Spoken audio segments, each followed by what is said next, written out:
Hello and welcome to the Kongversation.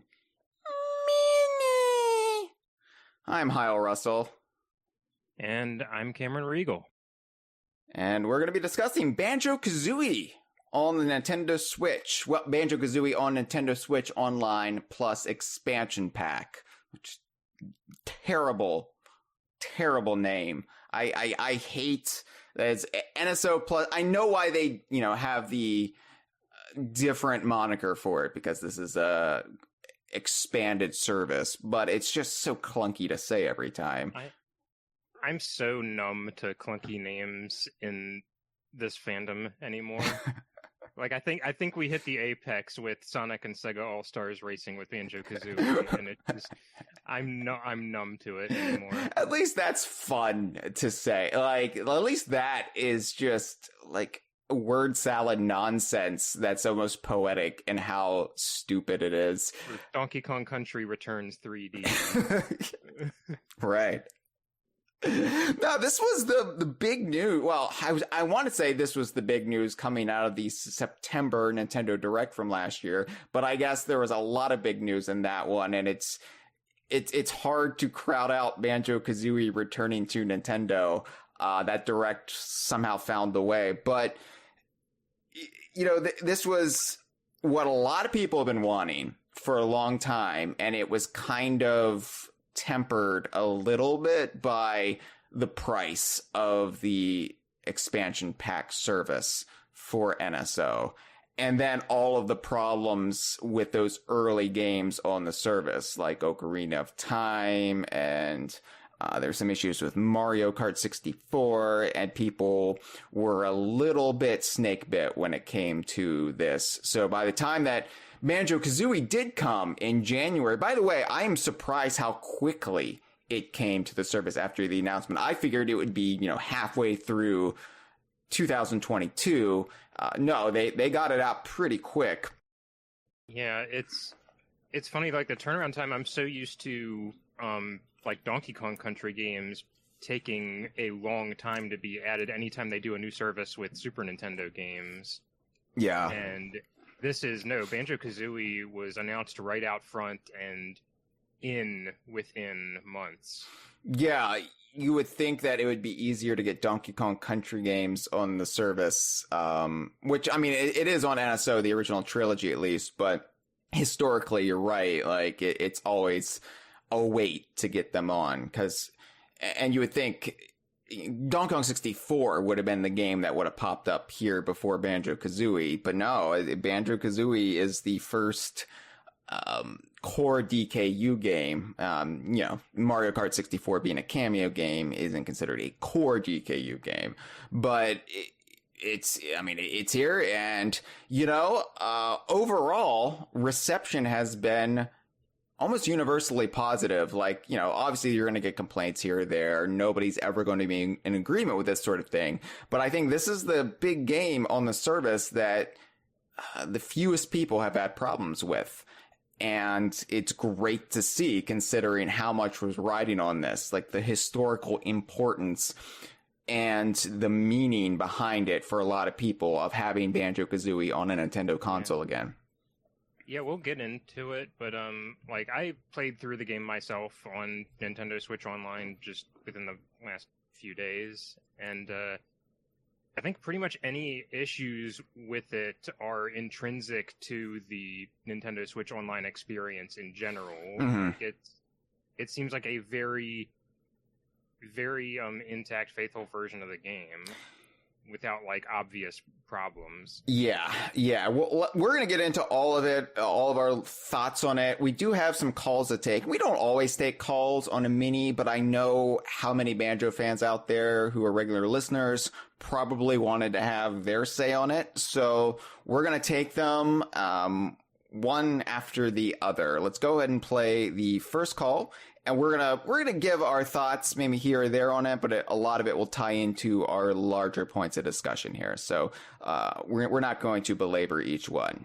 All right, here we go. The first call. What up, DK Vaughn? It's John Tessier calling in for another episode of the Kongversation. This time we're discussing Banjo-Kazooie and the Nintendo Switch Online expansion pack. which I recently beat. So I'm like, hey, I'll give him a call, give some of my thoughts. I'm sure you've already talked about it to death. I've always been a pro N64 version of this game. Yes, I have beaten the one on Xbox, beaten it twice. Great, but the N64 version is better, and for me, it's because of the notes. I'm sure you guys have talked about that, but it's all because of the notes. They get reset in the Xbox version or whatever they are, whatever. You guys already know about that. But what I wanted to comment on it is specifically the NSO expansion pack. I found it very hard to shoot eggs because you had to do it with the control stick and the up control stick, and it kept moving the camera around for me whenever I tried to shoot eggs, and I couldn't map it to a different button, so that kind of pissed me off. So maybe this is the most inferior version of Banjo-Kazooie. It has input lag. Perhaps it is, but you know what was great about it was there was a time I was playing this game. You see, Rareware games are very big for me and my family. We all played all the N64 games in the 90s, and it's a very family thing for me. There was a time where I was playing Banjo-Kazooie, and I could see my sister was playing it, and my brother was playing it. We were all playing it together online. Obviously not together. Separately, we were playing it online at the same time. And to me, that was worth the price of NSO, because that was cool to see that, we were all playing together at the same time as a family. And if anything, despite the flaws in this version, that was what was cool about it. And also, I got Wishy Washy Banjo for the first time. So, yeah. All right. Have a good one, guys. Peace out. Hey, thanks for the call, John. And yeah, I haven't had many problems with what he described. And maybe it's, I don't know. Maybe I expect Banjo-Kazooie to be a clunkier experience. It's something I've gone on about, having just replayed all of Yooka-Laylee on stream. I beat Capital B the other week, and it was like, wow, Yooka-Laylee feels really good. I know nobody's ever going to rank it above Banjo-Kazooie, but as far as the crispness of the gameplay, the moves, it feels a lot more modern than Banjo-Kazooie does when you go back to it. So any problems I have with Banjo-Kazooie, I'm not attributing so much to this version as I am just, well, it's a game from 1998 on the N64. I can relate to some of these issues, just because the second that aiming eggs was mentioned, the light bulb went off in my head. Like, yeah, I remember that, because so in my playthrough of this game, even though there is a perfectly functional Nintendo 64 controller you can use with the Switch, I decided to make the experience different for myself and use the Switch Pro controller and see how that worked out. And for the early stages of the game, it's like, yeah, it works perfectly fine. I have to get used to some of the button mapping, but I'm doing okay. And then the immediate point where I ran into problems was trying to knock out Clanker's teeth with eggs when I suddenly couldn't aim for anything. Yeah. Because the C buttons being controlled with the right stick, the up and the left inputs can get kind of muddied. Mm. So I would be like shifting the camera when I didn't mean to, or accidentally shooting an egg when I didn't mean to. Yeah. And it felt a bit like I'd say it's a bit like knocking something off a table in a Bethesda game and like trying to put it back, or like playing nuts and bolts and bumping into like a breakable object and then trying to put it back together. Mm-hmm. Where it's way too cumbersome and you just need to give up. Yeah, so I have been using my N64 controller, so yeah, that's completely why I haven't experienced that. Like I've played it in handheld mode, but not any of the parts where I would have to aim. So I've completely dodged that egg. So that's interesting. Yeah, I mean, it's wild to me, like playing with the N64 controller, how you just fall back into it. Because I've only played Banjo-Kazooie in some semblance with an Xbox 360 on-up controller for the past however many years, since 2008? 2000, yeah, it was somewhere around there. So going back to the N64 controller, it's just amazing how you just fall back into it, like riding a bicycle, right? It's just, you never forget. And that's remarkable to me because for most of my life now, I've played this game, at least the XBLA version with an Xbox controller. So I would think the Pro controller would probably feel more familiar to me. But the muscle memory is still there. Yeah, it's funny because I am more used to playing the game now with an Xbox controller, I think, just because of the time I've spent with it. And the experience with the Pro controller, because it is a very similar style of controller, like the industry's kind of homogenized. Mm-hmm. It's similar enough to be comfortable, but also just different enough to trip you up. Yeah. Like, using the Talon Trot, like I loaded up both versions of the game the other day to do a comparison, and going back to the Xbox version, I messed up because I was trying to Talon Trot using the right stick. Or no, you have to press both shoulder triggers. Yeah. Yeah. Well, thank you for the call, John. Let's go ahead and take our next call. Oh, I guess the message is starting. It just sort of beeped. It didn't really give me any warning.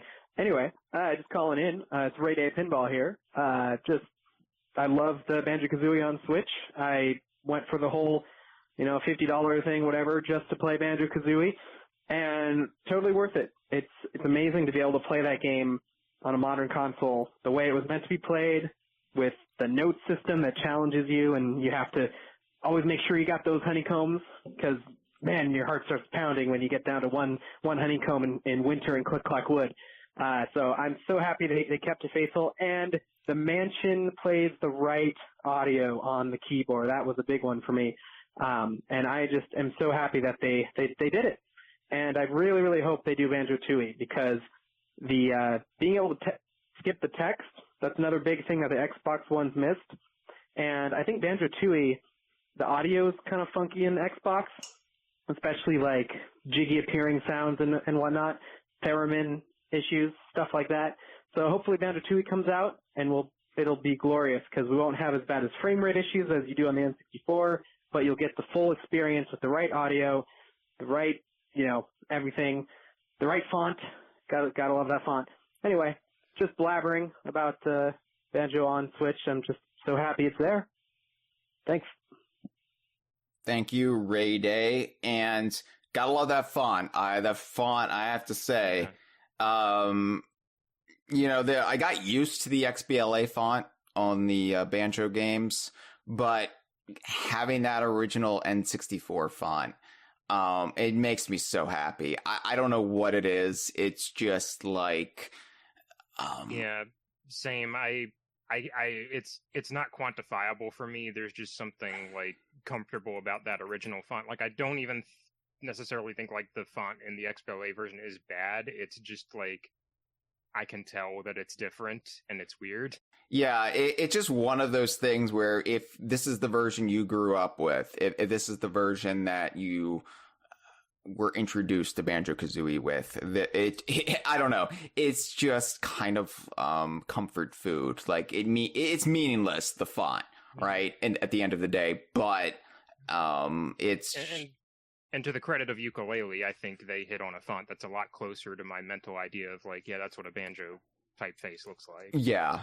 Apparently, it was really hard getting that font right in Ukulele. Like, they struggled with it, and but yeah, Tooie, I think, would be the big get for me, because Cameron, we discussed Banjo-Tooie at length for our Spotlight series on its 20th anniversary.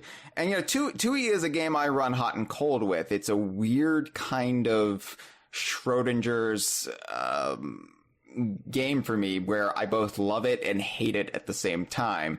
It's because it's so long, it's so intertwined, it's so complex, that if you take a break from it, it's so hard to jump back into it. So you really have to commit. And I think having Tooie, the original N64 Tooie, with none of the music miscues, having it on the Nintendo Switch where I could just play in handheld mode. I could play it on the couch. I can just pick it up. I can have save states. I think it would completely change the way I play Banjo-Tooie, and I would look forward to that experience. Yeah, I'm curious how I'm going to. I have to assume Tooie is coming eventually because, well, I beat this game called Banjo-Kazooie, and at the end, it kind of promised there would be a sequel. But I wonder how I'm going to feel about that evaluation of it, because the highs and lows vis-a-vis differences between the Xbox Live version and the N64 version of Tooie are a lot more pronounced in both directions for me than they are in Banjo-Kazooie. Uh-huh. Like, I mean, really, the bulk of it comes down to Tooie has a much better frame rate on XBLA. Yeah. Breaks a bunch of aesthetic and sound features that really bother me. So I'll have to think on what my final analysis will be when that comes out. And I brought this up before on the Kongversation, but frame rate issues never really bother me because I'm used to it, because so many games I played growing up had frame rate issues, and it was just part and parcel with being a gamer, you know? And I mean, my eyes will acclimate to it eventually. That's kind of the thing. Like, it's incredibly jarring even on the N64 to go from Kazooie to Tooie, because it just is a massive dip. I could see it giving, like, younger gamers who never really grew up with those issues, I could see it giving them a headache. I could see, like, people being like, ooh, I don't like Banjo-Tooie if this is the first time they played it because, oh, the frame rate is terrible. But if you're of a certain age, if you're starting to get lower back pains, then you probably won't have a problem with it. Hey, thanks, Reigle. I'm glad you've been enjoying it. I know you're one of our biggest diehard Banjo fans in the community, so I'm happy to hear it's met your expectations. All right, we have one more call to take. Let's play it, and then we will get into the nitty-gritty, the ninty-grunty of Banjo-Kazooie on NSO Plus Expansion Pack. Hi, guys. So I see you're doing an episode on the Nintendo Switch Online version of Banjo. And I wanted to call in to say that I am so excited about the relationship that Microsoft and Nintendo have been making recently. I feel like it's a new way to bring in more people for this sort of stuff. I've been seeing more people discovering Banjo-Kazooie for the first time through the Switch port, and I couldn't be happier about it. It's my favorite franchise of all time, and seeing people getting to fall in love with something I've loved for so long, as well as you guys have loved for so long, is extremely exciting. I hope that means that games like Banjo-Tooie and Donkey Kong 64, and especially Diddy Kong Racing, can come back. This is like the only way I see Diddy Kong Racing getting pulled out of its grave and put back in the public now that there's finally a relationship between these companies. Not to mention, having online multiplayer for Tooie, DK64, and Diddy Kong Racing would be so cool. Very excited to see what this means for the future of the franchise. And hopefully that means that Diddy Kong Racing's relationship will be a little less convoluted. You see what I did? I'm gonna go. Bye. Now, only we get to do the shitty Kong puns, okay? You don't have the right. You have to earn that right. No, thank you for the call. Yeah, I mean, obviously everybody's happy with this, but everybody, I think, is even more excited about what this could mean for the future. Especially vis-a-vis Diddy Kong Racing, and Banjo-Tooie, you know, but I think Diddy Kong Racing would be the biggest get for the community. Cameron, Diddy Kong Racing is like the white whale for certain. Or it's at least the whale that you jump over with the hovercraft. I have to tell you a story. So the other day on Twitter, I did this little thing, like, pick 3 Donkey Kong villains, like the big bads, the arch nemesis of the series. Pick 3 to form like an Injustice League, Legion of Super Villains, or Legion of Doom, or whatever the hell it's called in DC Comics. And So I had K. Rool, I had Whizpig, I had Ghastly King from off of Jungle Beat. I didn't include Cactus King because I didn't want to confuse people. I had Tiki Tong, obviously, and Lord Frederick. And a couple people were like, I don't know who Whizpig is. What's Whizpig? What's it? Who's Whizpig? I don't know anything about Whizpig. Yeah. And, like, it was weird. Like, you get these shifts every now and then where you realize people are getting younger and you're getting older. And Diddy Kong Racing, another topic we have beaten into the ground here on the Kongversation, is how Diddy Kong Racing is running the risk of being forgotten because younger gamers for 20 years, over 20 years now, have not been able to legitimately play Diddy Kong Racing. It has not been available. And yeah, people don't know who Whizpig is. And I was like, looking up at my Toy Biz Whizpig action figure, up on his missile up on my desk here. And I'm wearing my Whizpig shirt from Dracula Bite right now. And I'm just like, oh no. So Diddy Kong Racing on Switch would be the ultimate. Just as important as getting Banjo-Kazooie into Smash Ultimate was, this would be the ultimate for the DKU because it would reintroduce really the pillar, the cornerstone of the DKU to the younger generations and like establish who these characters are, the relationship between Banjo and Diddy and Conker and Diddy. A lot of stuff that's been forgotten about or fallen down the memory hole. So yeah, I'm obviously rooting for that. Donkey Kong 64, I wouldn't worry about because, you know, I feel like it's a sure bet. You get into the weeds with this kind of stuff because, yeah, Rare might own this or that, and be Rare, you know, by way of Xbox now, but it's something that's been worked out in the past.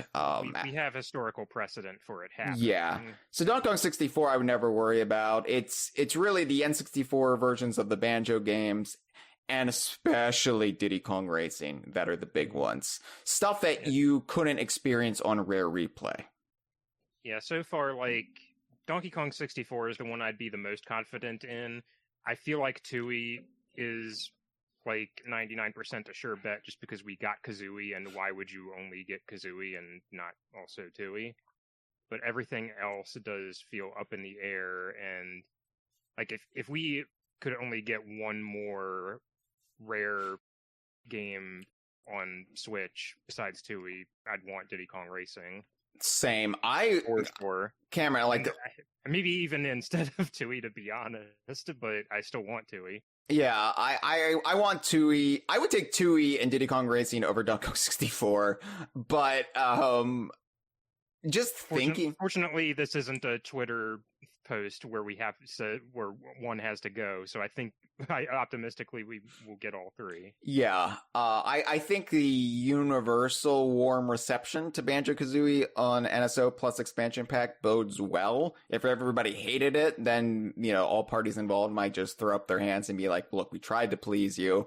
Didn't work. We're moving on. But just the thought of playing Diddy Kong Racing with my friends, my DK Vine staffer friends and everybody in the community. Yeah. I mean, that's a dream come true. Like that online multiplayer possibility. Like, I know we had difficulties trying to play Mario Kart 64 online because the Nintendo Switch Online's solution to how that works isn't the best. No, it's at least it's something. It's something. It's not nothing. Yeah, we were playing Block Fort, and we weren't really having any problems. And then Jeff joined, and Jeff's connection was spotty at the time, and so it was basically Block Fort in bullet time. Yeah, I don't know about you, Hyle, but I didn't acclimate to that frame rate. It was a unique experience, and it was hilarious.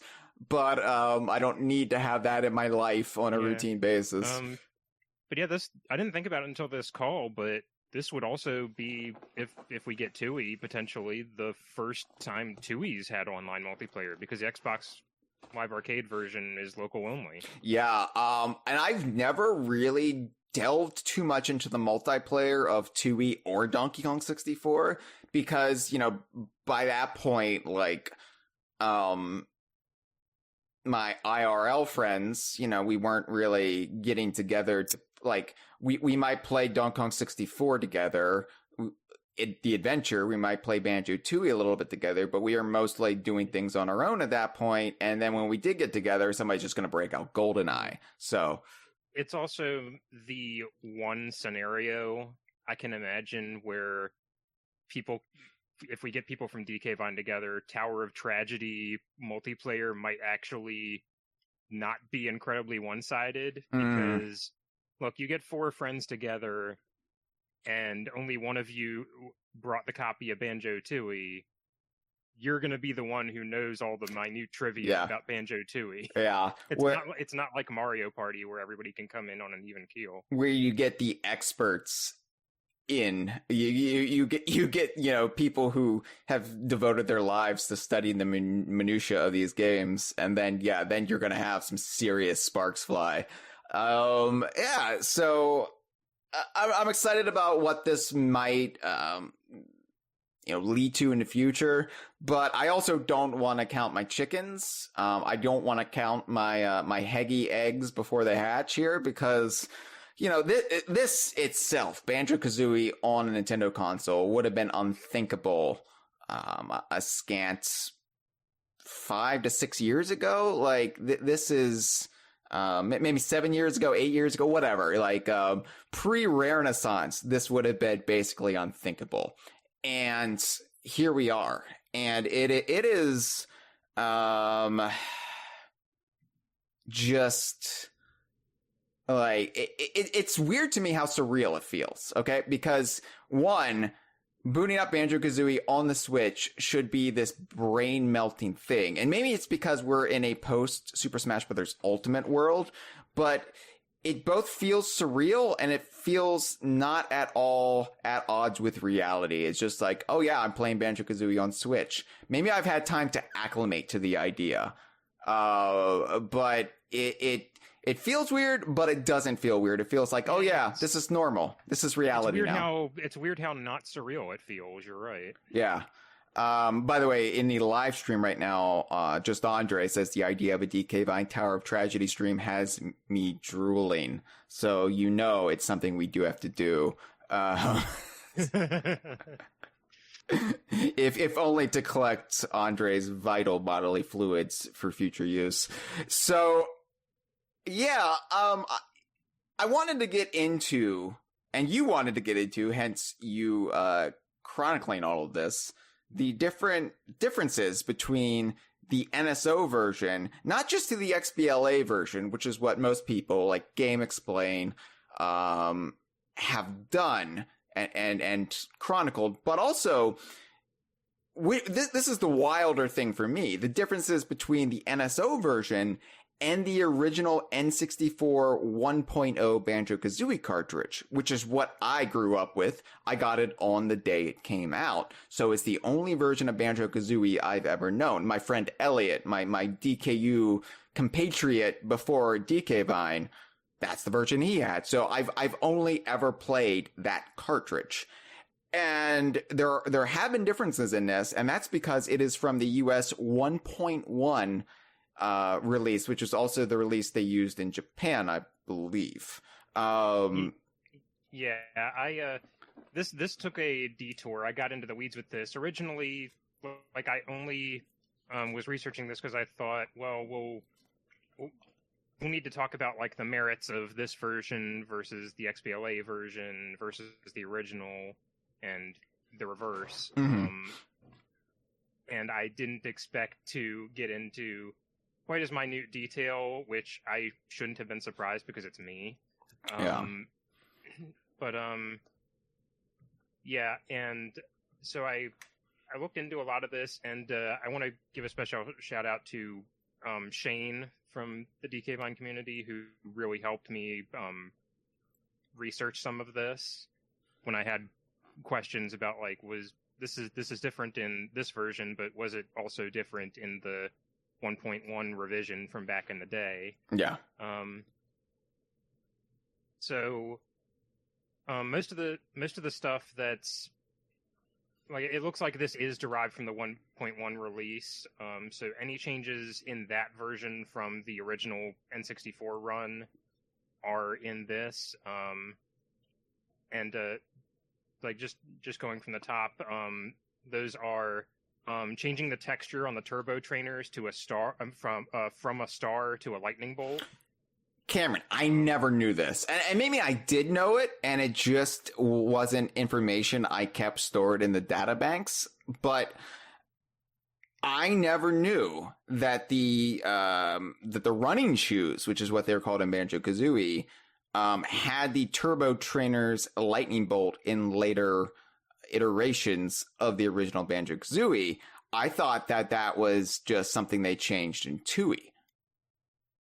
Yeah, this was something I had to like go back and verify with people, because I remember, of all things, having one of those like text only, like, here's 100 Nintendo game cheats books when I was a kid. Mm-hmm. And I specifically remember them pointing out the trivia that like, oh, the shoes used to have stars on them, and in later releases they're not there. And that kind of made it stick in my head, but it was something that, like, people would point out the difference when in Tooie, but I would almost never see it called out that it was changed in a revision to Banjo-Kazooie. I wonder why. Sure enough. I have a guess, and again, like, this is just a guess, but I feel like it's a pretty good guess. There is a real brand of shoes that has a star logo. Converse All-Stars. I suspect maybe it was changed because of that. I mean, usually that's the case. Either you're upsetting some corporation, or you're, in the case of Ocarina of Time, upsetting a whole religion. But that's usually why they change this stuff in later iterations. It's funny to me because, for me, the stars on the shoes were this great piece of continuity and lore.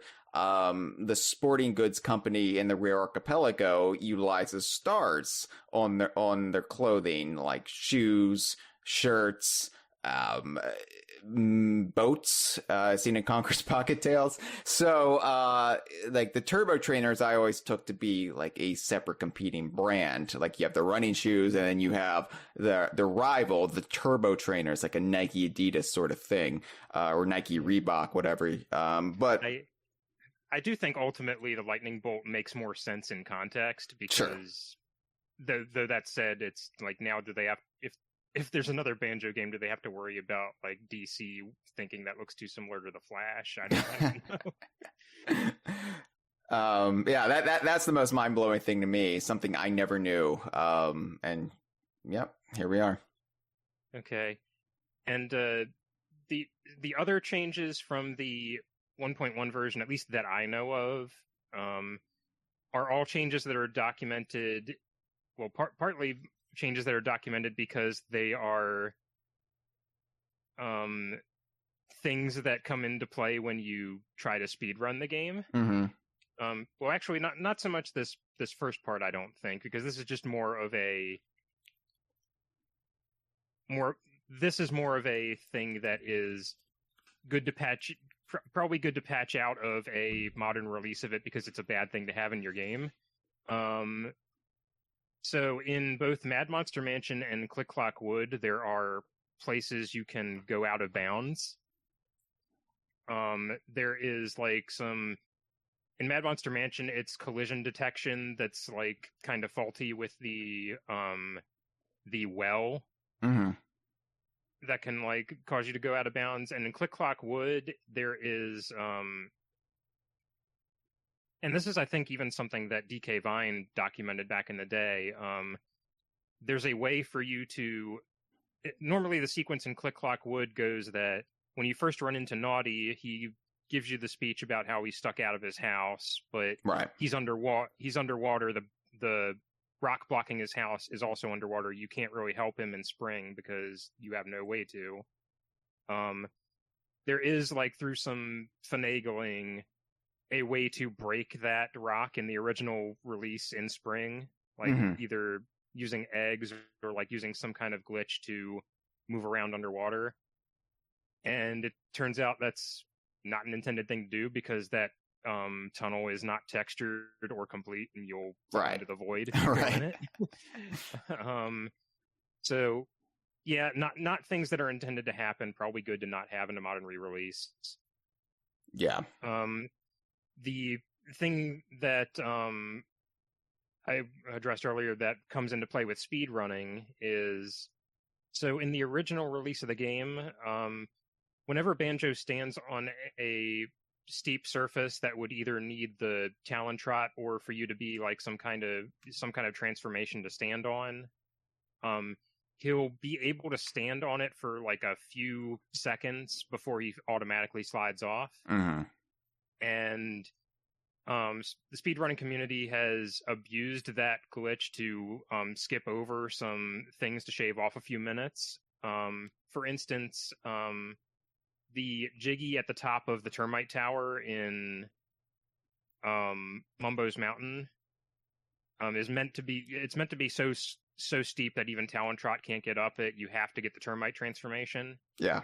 But if you know the game inside and out, and you can just strategically get Banjo to stand still a few places over and over again, you can make your way up that hill and basically never have to transform into the termite for either that Jiggy or the one outside. And you can imagine that saves a lot of time. Sure, yeah. But yeah, that's also gone. You will have to transform into the termite in this one. Good. Everybody should have to be the termite at least once in their life. That's just common sense. It's a rite of passage. Yeah. So that's all that's different from the 1.1 release, which is, as far as I can tell, pretty much the Japanese release. As far as I can tell, the 1.0 release is the only version that Europe ever got. Okay. The other differences, for the most part, are just like the standard things that come with it running on Nintendo Switch Online, namely that it's in 720p as opposed to 240p. Yeah.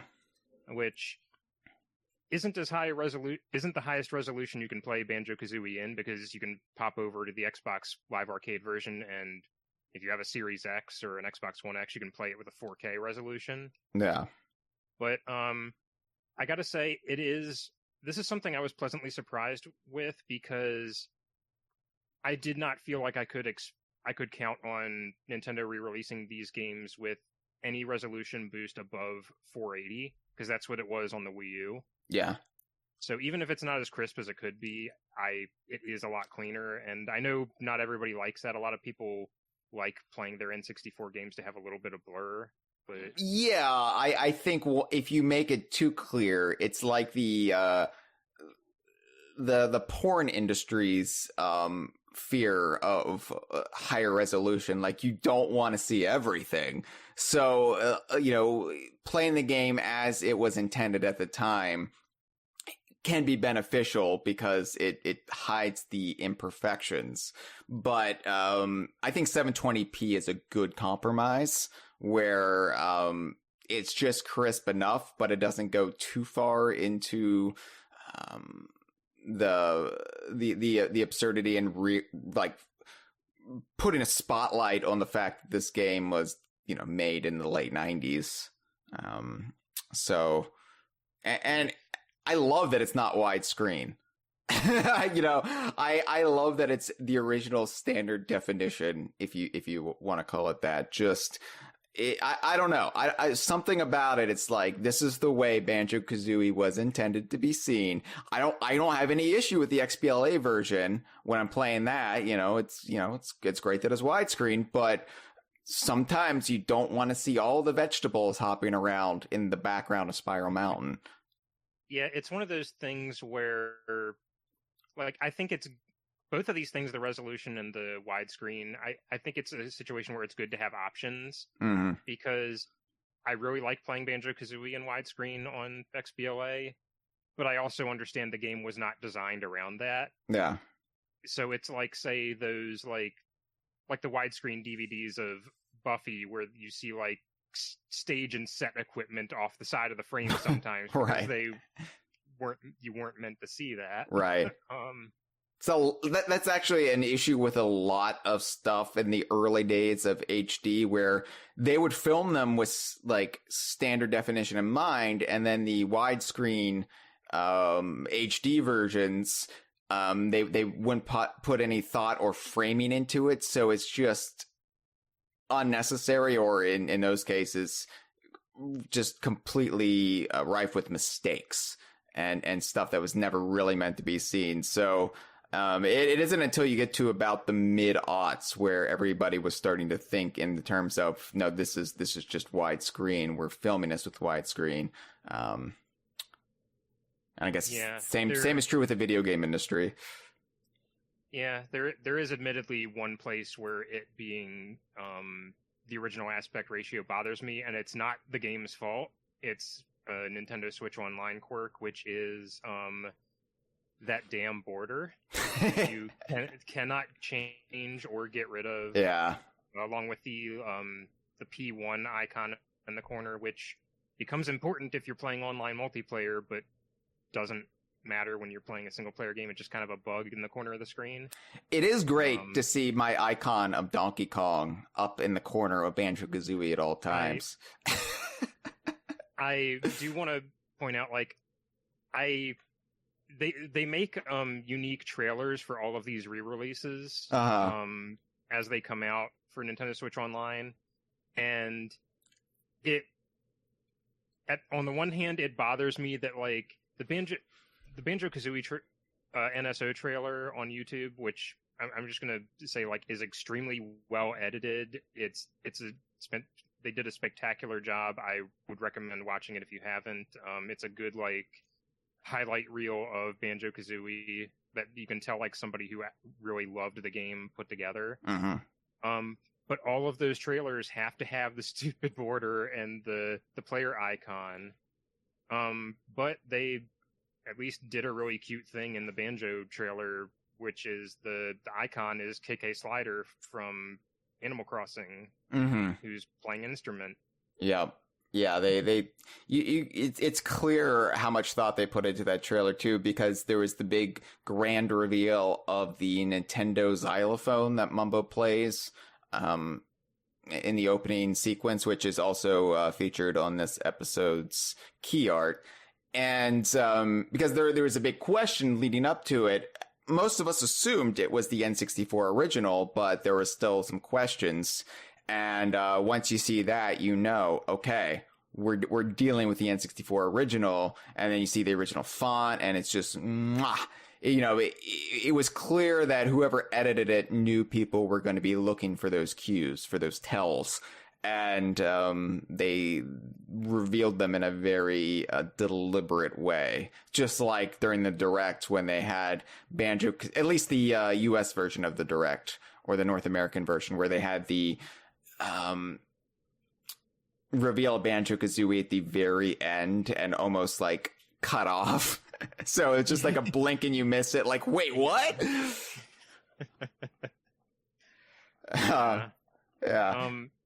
It is kind of, I wouldn't say I'm surprised, but I still love it that this does seem to be, because I know it was a point of concern because the XBLA version did do this, but like if you're worried about like Nintendo specific elements getting excised from this game, it looks like everything in that regard was completely untouched. The xylophone's there, the Game Boy startup noise is there. Yeah.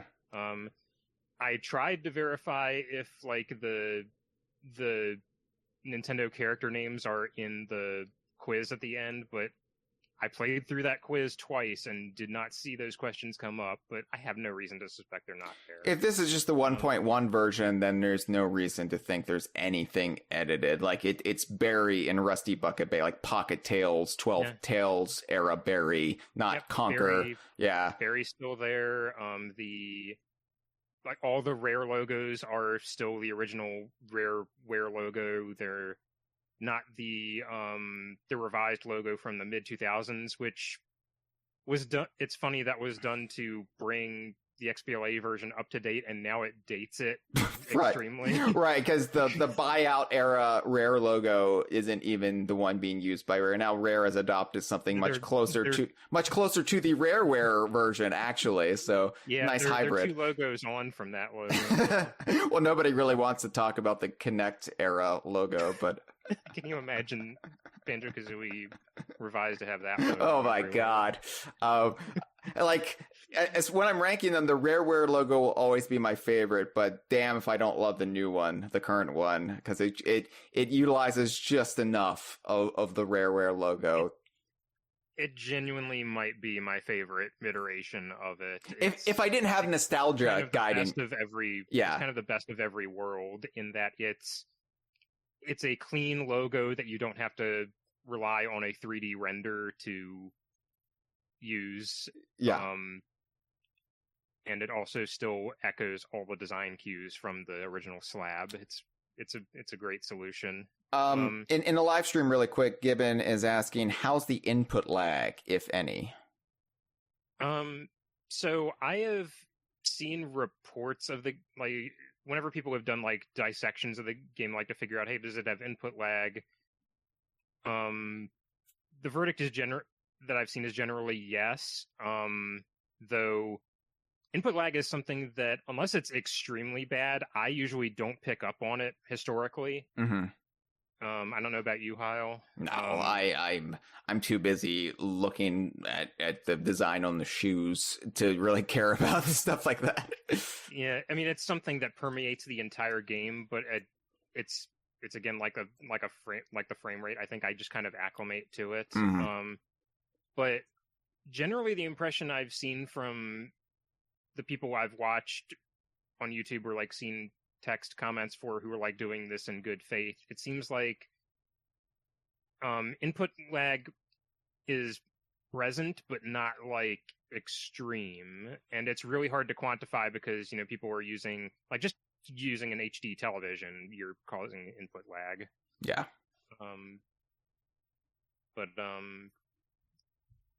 I can't really speak too much to that. I think it's present. It didn't personally bother me.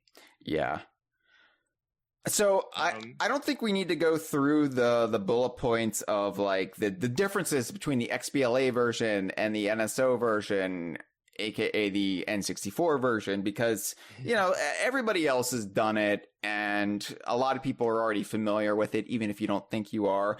I would like to really discuss maybe the benefits that the NSO brings over the XBLA, because I don't want to shit talk the XBLA version. It's a great version, but why? Like, if you are a Banjo fan who doesn't have a Switch, you are all in on Xbox.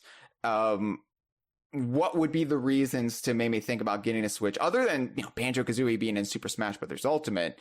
What would be the reasons to maybe seek this one out?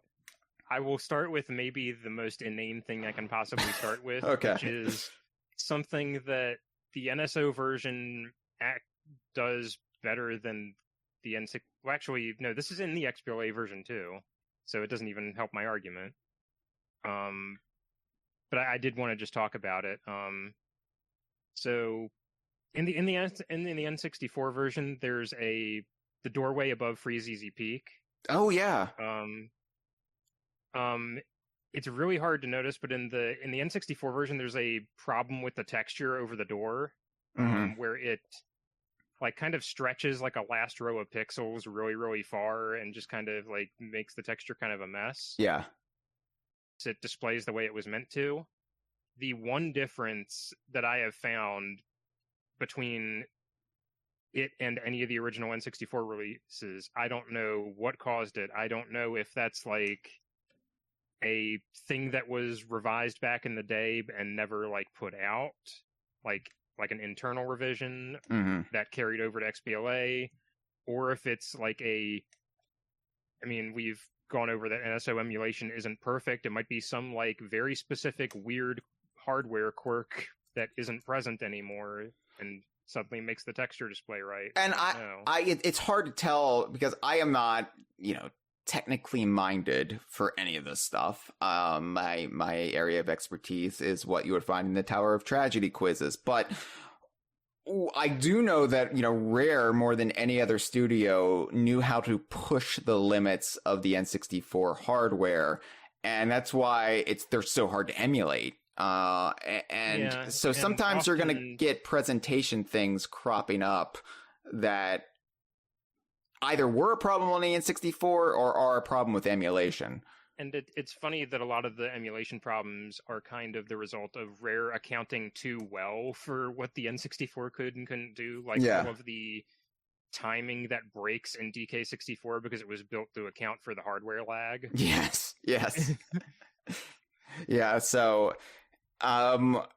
So yeah, that was completely pointless to bring up if you wanted a benefit of the Nintendo over the XBLA version. But I felt like I had to get it out there. It has come up. I'm glad we touched upon it. So yeah, that is a very specific, very weird thing. But as far as actual like incentives to play the N64 online version over the XBLA version, because I think a lot of stuff is the XBLA Banjo-Kazooie port. Like, I don't want to sound like I'm too down on it because it's a perfectly fine way to play the game. I've replayed it a bunch of times on the XBLA version. It's a perfectly serviceable way to play the game. It does a lot of really good, cool stuff that is like better than any other version of the game to me in places, but there's also a lot of little stuff that broke in the translation from N64 to Xbox, and it is the kind of stuff that bothers me from like a purist. Like, I want the original developer intent intact. Yeah. Sort of thing. And one of those is right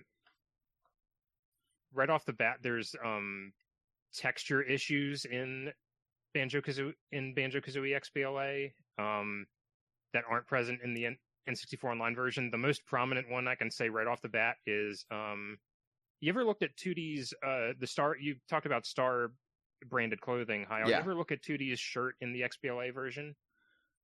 I'm sure I have, but I can't recall what you're saying. The entire bottom half of the star is missing. Oh. Ew. Okay. Yeah, there's some issues like that. I don't think there are any like as extremely in your face as that. There's also like some sound issues here and there. Like the one mentioned on the call, like Mott Sand's. Yeah. The way that, Moat Sand. I always mess up the pun because I'm so used to just reading it. Yeah. But you're meant to be able to play the same notes along with him to the tune of a song, and it's just the same note over and over in the XBLA version. Yeah. There are not to the extent as in TUI, because TUI has the problem of the upped frame rate like really heavily desyncing the cutscene timing, because the cutscenes are effectively running at double speed with the better frame rate.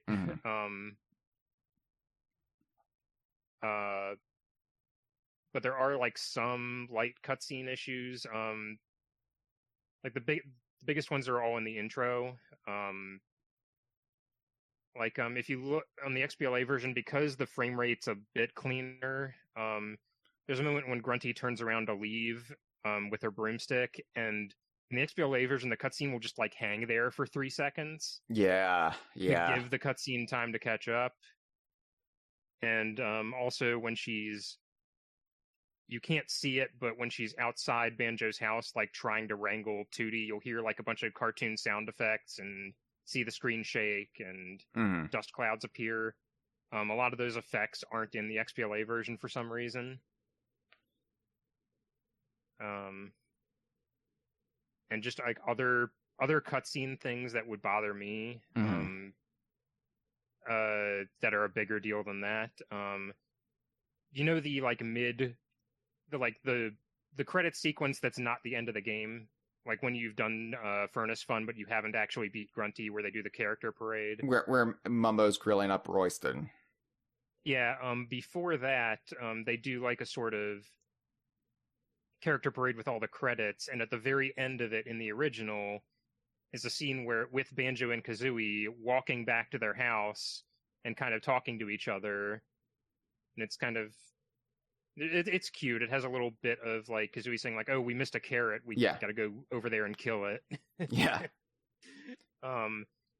That's not in the XBLA version because the credits are longer, so they just kind of repeat certain characters to get all the names in, and it results in that scene with Banjo and Kazooie not being in the game. Oh my god, you're right. I completely never realized that, even though I distinctly have never forgotten them attacking the carrot. You know, it's one of those things where I never realized it wasn't there in the XBLA version, but I would then recall back to it immediately. Weird. Yeah. And the biggest one, and I realize this is not a I'm assuming anybody listening to this does not care about spoilers for Banjo-Kazooie. This is something that I really wish they had gone back, and I understand why they did it at the time when Banjo-Kazooie XBLA came out, but I wish they had patched it the second that they released Tooie. Yeah. For Xbox Live, which is the ending of the 100% ending of Banjo-Kazooie was changed in the XBLA version, so that instead of saying like, "Oh, you got to check out this new game, Banjo-Tooie," it's changed to say Nuts and Bolts. Yeah. It's just a like find and replaced kind of thing where the script is exactly the same except for the name of the game. Yeah. I understand why they did it, because at that point they did make Stop and Swap work. Yeah. With Nuts and Bolts, and Tooie hadn't been announced yet. Yeah, so the order went Banjo-Kazooie XBLA, Banjo-Kazooie Nuts and Bolts, and then Banjo-Tooie XBLA. So because of that, you have that weird discontinuity, which we've always explained as, well, the XBLA versions are simply log, making them relive the events of the original games. So that accounts for all of the variances and differences therein. So, yeah. So it is nice, though, to have the proper lead-in, Banjo-Tooie is next. Well, I guess Banjo-Kazooie Grunty's Revenge is next, but Mumbo didn't know that. Mumbo didn't know Grunty was going to go back in time a couple months later, Rare didn't know it either. This has been a File 2 production. Que rico.